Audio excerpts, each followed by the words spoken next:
നിവിൻ പോളിയുടെ ബത്ലഹേം കുടുംബ യൂണിറ്റ് എന്ന സിനിമ നാളെ റിലീസിനെത്തുകയാണ്. ഇതുവരെ സിനിമയുടെ കേരള പ്രീ-സെയിൽ 1 കോടി രൂപയോളമാണ് കടന്നിരിക്കുന്നത്.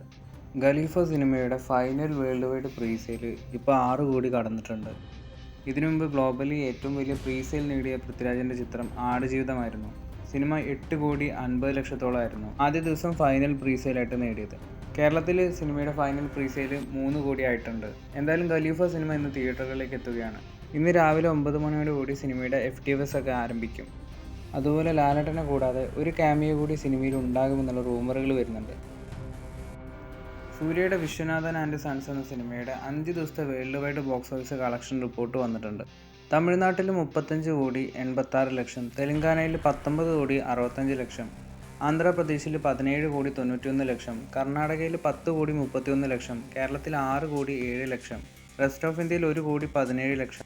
അങ്ങനെ സിനിമയുടെ ടോട്ടൽ ഡൊമസ്റ്റിക് കളക്ഷൻ 90 കോടി 97 ലക്ഷമാണ്. ഓവർസീസിൽ നിന്ന് മാത്രം 44 കോടി 60 ലക്ഷം. അങ്ങനെ സിനിമയുടെ 5 ദിവസത്തെ വേൾഡ് വൈഡ് കളക്ഷൻ 135 കോടി 57 ലക്ഷമാണ്.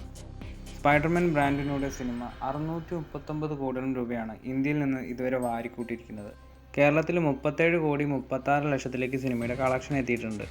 ഗ്ലോബൽ കളക്ഷനായിട്ട് സിനിമ നേടിയത് $2 ബില്യണോളം ആണ്.